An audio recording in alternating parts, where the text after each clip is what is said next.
안녕하세요 학생 여러분. 대학서림 한문교과서 수업을 진행하는 희남쌤입니다.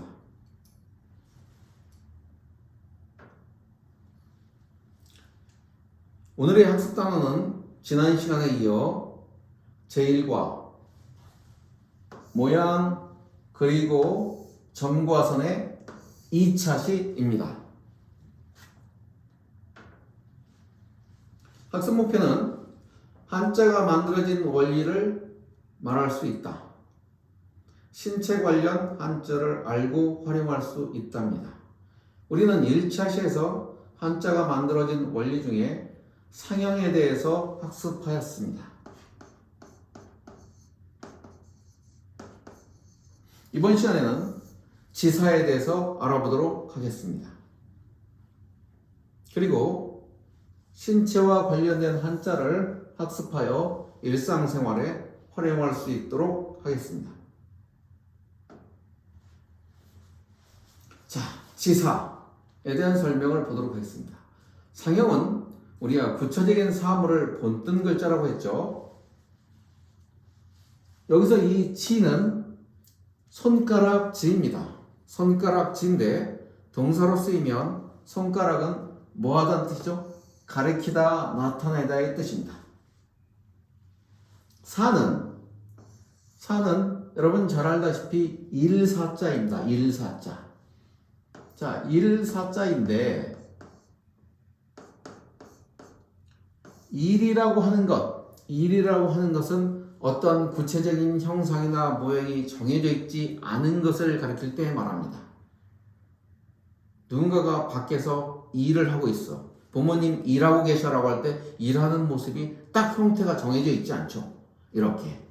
그래서 추상적인 생각이나 뜻을 사로 표현하고 있습니다.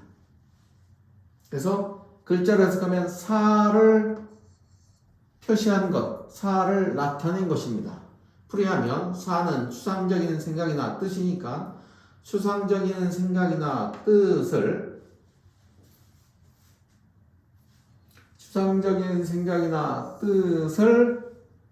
나타낸 것, 이것이 바로 뭐냐면 지사자입니다. 그래서 어떤 방식으로 나타나냐? 점이나 선으로.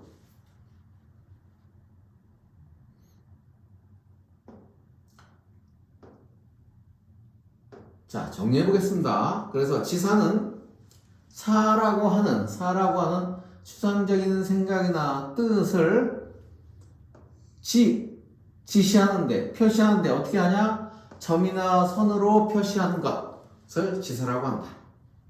상형은 구체적인 모양이 있는 것, 지사는 구체적인 모양이 존재하지 않는 추상적인 것, 이렇게 이해하면 되겠습니다. 그래서 가장 추상적인 것의 대표적인 것으로 우리가 숫자인 하나, 둘, 셋을 보면 하나, 둘, 셋의 모양이 애초에 존재하지 않았죠. 그래서 막대기를 하나 놓고 이걸 이렇게 선을 하나 긋고서 이것을 어떻게 하나라고 하자. 이렇게 막대기로 선을 하나 그어놓고서 이 막대기 표시인 선을 하나 긋고서 이것을 하나라고 하자라고 약속을 했습니다. 이러한 글자를 뭐라고 한다? 지사자라고 합니다. 그래서 뜻은 하나이고 음은 이걸 일이라고 읽었습니다. 그래서 우리는 한일 이렇게 말하는 거죠. 그러면 하나 위에 하나를 더 놓으면 둘이 됩니다. 그래서 둘이라고 읽었고 하나 위에 두 개를 더 놓으면 셋이 되겠죠. 그래서 셋이 되고 3이라고 읽었습니다. 자, 그러면 하나 위에 뭘 하면 세 개를 더 놓으면 뭐가 될까요? 넷이 되겠죠. 그리고 4라고 읽습니다. 그런데 오늘날 4자를 이렇게 쓰나요? 그렇지 않죠. 왜냐하면 셋까지는 어느 정도 글자가 한자가 지향하는 정사각형의 안에 들어가지만 넷부터는 계속 위를 길어질 거란 말이죠. 그래서 요 글자를 변형시켜서 이렇게 이렇게 쓰기 시작했습니다. 그래서 넉사, 그 다음에 다서도 이렇게 형태를 변형시킨 거죠. 그리고 나서 나중에 여기에 이렇게 9가지 되고 10개까지 쌓지 않고 그 다음에 이걸 묶어서 이렇게 표현했습니다. 그러다 보니까 이 가운데 있는 걸 한 줄로 처리하고 묶어서 우리가 이것을 뭐라고 했냐면 열십이라고 했죠. 뜻은 열이라고 하고 읽기는 뭐라고? 십이라고 이렇게 읽었습니다. 이런 식으로 점이나 선을 기준으로 나타내는 방식의 한자를 지사라고 합니다. 다음 볼까요? 자, 이 글자는 우리가 기준을 잡은 한일이라고 하는 거죠. 요 한일이라고 하는 것 기준 우에 무언가가 하나 놓여 있는 모습입니다. 이 놓여 있는 모습이 이렇게 바뀌어서 이렇게 글자가 됐습니다. 기준보다 위에 있죠. 그래서 뜻은 위가 됩니다. 그리고 읽기는 우리가 뭐라고 읽었냐? 상이라고 읽었습니다. 얘는 반대죠. 아래에 있습니다. 아래에 있어서 표시를 이렇게 훗날에 요 점이 이렇게 바뀌고 아래라는 뜻이고 읽기는 뭐라고 읽었냐? 하라고 읽었습니다. 그래서 우리가 위아래를 상하라고 하는 거죠. 어떤 기준점을 중심으로 해서 아래에 무언가가 존재하는 형태로 표기한 한자입니다. 자, 다음 글자 보겠습니다. 다음 글자는 요 글자를 먼저 볼까요? 요 글자를 먼저 보면 요거 나무죠, 나무. 요거 나무입니다. 나무인데 나무면 어떻게 써야 되죠? 나무면 당연히 글자를 이렇게 써야 된다라고 우리 상형자에서 배웠죠. 자, 이 글자는 그러면 무슨 자? 나무의 모양을 본떴으니까 글자 그대로 상형자입니다. 상형자. 그런데 여기 위에 나무 위에 뭔가 표시가 하나 있죠. 여기에 약간 점이든 선이든 점이나 선이 여기 하나 존재하죠. 그래서 점이나 선으로 요 나무의 이 부분을 표시한 거죠. 나타낸 거죠.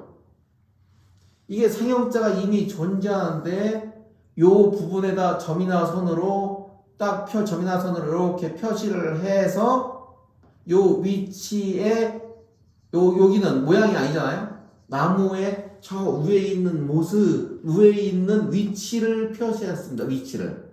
그래서 이렇게 기존에 만든 글자 위치를 표시해서 여기에 한 줄을 벗어 이렇게 쓰고 뭐냐면 저 나무의 가장 끝에 있는 끝입니다.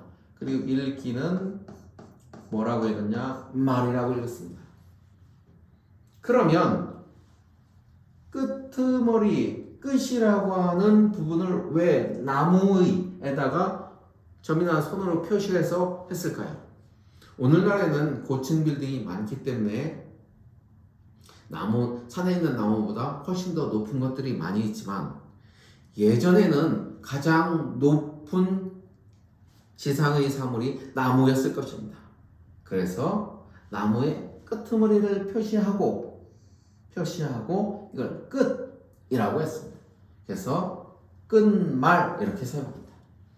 반대로 이 부분을 보면 요 위에 이제 이렇게 나무의 모양이 있는데 편지상 나무의 모양이 이렇게 있는데 이걸 표시하지 않았습니다. 왜? 밑에 땅속의 모습을 보여주기 위해서요. 땅속의 모습이 보이지 않죠. 그렇지만 뭔가 존재하죠. 그래서 보이지 않는 모습을 여기 밑을 이렇게 점이나 선으로 표시하고 이 부분이 뿌리일 것이다 했습니다. 그래서 나무 목자에다가 밑에 표시를 한 다음에 뿌리라고 뜻을 주었습니다. 음은 뭐라고 썼냐? 본이라고 줬습니다. 본. 그러니까 우리가 뿌리는 오늘날 뿌리라는 뜻보다 근본 이렇게 많이 쓰이죠. 그래서 뿌리, 본, 근본, 본 이렇게 됩니다. 두 개를 합쳐서 우리는 본말 이렇게 말하죠. 근본과 말단, 끝, 뿌리와 끝 이런 뜻입니다. 이렇게 기존에 만들어진 상형자에 어떤 위치를 나타내는 글자도 역시 지사자다 하는 것을 기억하면 되겠습니다. 이제 우리 신체와 관련된 한자들을 좀 알아보도록 합시다. 먼저 우리 이 부분 눈이죠. 눈입니다. 눈. 눈을 우리는 뭐라고 읽냐? 한자로 소리로 읽으면 목이라고 있습니다. 한자는 목. 눈은 뜻이고요. 한자로 쓰기에는 이렇게 씁니다. 이 글자를 이렇게 갖다 놓으면 되겠죠. 그 다음에 여기는 코죠. 코는 비라고 읽습니다.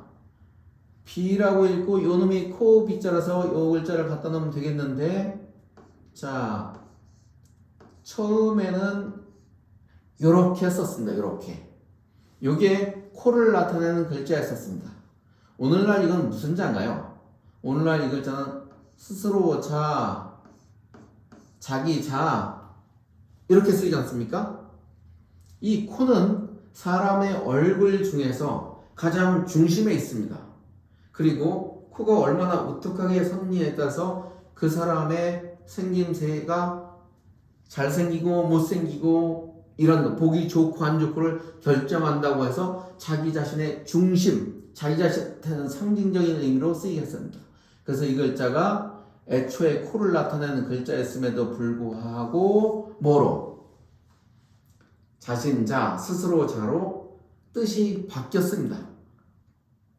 이른바 어휘전선이라고 하는 것인데요. 뜻이 바뀌다 보니까 본래 코란 뜻은 이 글자에 사라졌죠. 그래서 이 글자를 그대로 두고 그 밑에다가 음을 나타내는 비를 이렇게 집어내서 이 글자를 오늘날 코 비자로 사용하고 있는 것입니다.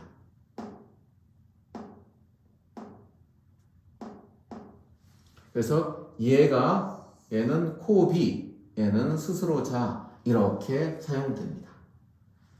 자, 그러면 여기는 뭔가요? 이 부분은 입이죠. 입은 한자로 구라고 있습니다. 그리고 모양새는 여기 있습니다. 구. 입의 모양을 그대로 갖다가 본뜬 것이죠. 구입니다. 그 다음에 여기는 귀죠. 귀라는 뜻이고, 귀라는 뜻의 한자는 이라고 있습니다. 이. 한자는 여기에 있습니다. 이라고 해서 이렇게 쓰면 되겠습니다. 좀 깨졌네요. 그 다음에 여기는 손이죠. 손은 우리 수라고 있습니다. 여기 있네요. 숫자를 갖다 넣으면 되겠습니다. 여기는 발이죠. 발은 족이라고 있습니다. 여기 있습니다. 족을 갖다 이렇게 넣으면 되겠습니다. 자, 그럼 여기서 우리가 이제 잠시 보고 갈 것이 눈목자와 이 눈목자, 입구자, 귀자 요 세 글자를 보면 여기 있네요. 요 세 글자를 보면 전부 다 여기는 입은 사람의 구멍이 하나인 거죠. 구멍이 하나입니다. 눈은 눈 두 개 있죠. 눈 두 개 표시를 했습니다. 귀도 역시 두 개 있죠. 두 개 표시를 했습니다. 그러니까 눈은 두 개 있어서 구멍 두 개 있어서 두 개를 표시했고 입은 하나 있어서 하나를 표시했는데 귀는 귀 두 개라 두 개를 표시했지만 이 밖에 부분 이런 부분은 뭐냐면 뒷바퀴의 모습입니다. 귀는 겉으로 이렇게 나와 있지 않습니까? 요 뒷바퀴의 모습을 이렇게 밖으로 표현되는 모습으로. 그래서 요게 눈목이라고 하면 귀의 모습은 이렇게, 여기의 모습이 이렇게 좀 더 이렇게 뒷바퀴를 표현하고 있다. 이렇게 보시면 되겠습니다. 아울러 뭐는 여기처럼 손 숫자고 발족자입니다. 그러면 이렇게 글자가 합쳐지면 우리는 뭐라고 읽고 수족이라고 읽고 수족이라고 있습니다. 그러면 당연히 손과 발이겠죠. 손과 발인데 손과 발은 인간이 활동하는 일의 중심적인 부분입니다. 그래서 수족이라는 의미는 손과 발 외에 내 마음대로 부릴 수 있는 존재, 나의 부하와 같은 존재, 나의 수족의 역할을 하는 존재, 이렇게 내 마음대로 부릴 수 있는 존재란 의미로도 확장되어 사용합니다. 자, 이제 문제풀이를 통해 확인해 보도록 하겠습니다. 위나 아래처럼 눈에 보이지 않는 것, 위 어떻게 표현했죠? 기준선을 두고 기준선 위에 뭔가를 두었습니다. 그랬다가 이놈을 이렇게 기호를 바꿨죠. 그래서 위, 아래는 반대고요. 눈에 보이지 않는 것, 눈에 보이지 않는 것, 다시 말하면 뭐란 얘기입니까? 추상적인 거란 얘기죠. 추상적인 것을 어떻게 표현했냐 그렇습니다. 자, 눈에 보이지 않는 것을 어떻게 표현해? 선생님 말합니다. 눈에 보이지 않는 걸 선생님이 정리했겠죠. 저거에 미리 썼네요. 뭐 한 것을? 눈에 보이지 않는 추상적인 거니까 추상적인 생각이나 뜻은 점이나 선이죠. 점이나 선으로 나타났다. 이러한 방법을 우리 뭐라고 한다? 치사라고 한다.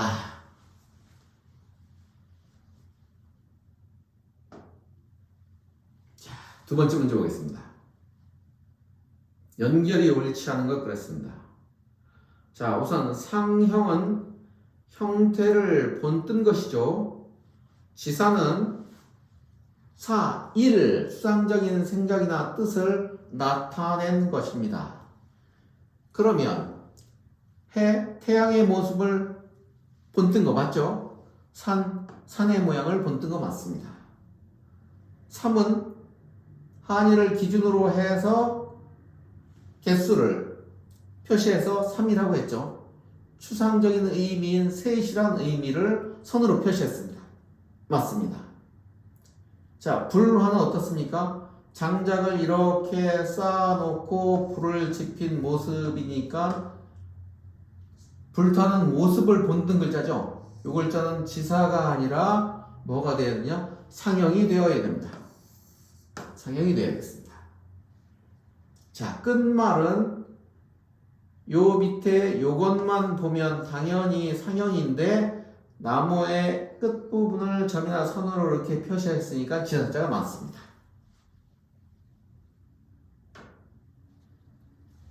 다음 문제입니다. 조건을 모두 만족하는 한자는 그랬네요.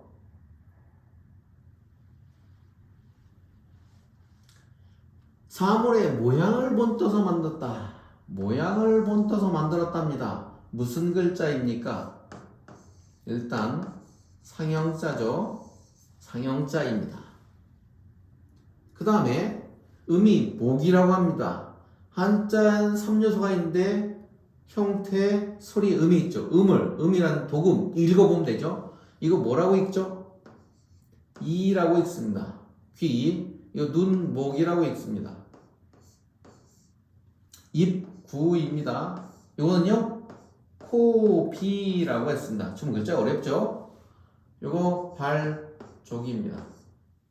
자, 음이 목이니까 이거는 나무, 목이죠. 음이 같은 글자, 요 글자입니다. 설명을 좀 더 찾아보면 면이죠. 이거 얼굴면입니다. 얼굴면. 면에 이었으면 얼굴과 눈이 된다 그럽니다. 그래서 이 면과 목을 합치면 이렇게 되겠죠. 면, 목입니다. 그래서 얼굴과 눈. 근데 이 면목이란 말은 체면이란 의미도 쓰입니다. 얼굴을 보다. 면목이 없다. 이렇게 쓰면 얼굴을 볼 체면이 없다. 그래서 면목이 없다라고 한 면목은 얼굴과 눈 외에 체면이라는 의미로도 확장되어서 사용합니다. 자, 이렇게 2차시 학습을 마치고 이제 이번 단원 1과 모양 그리고 점과 선에 대한 과제를 제시하겠습니다.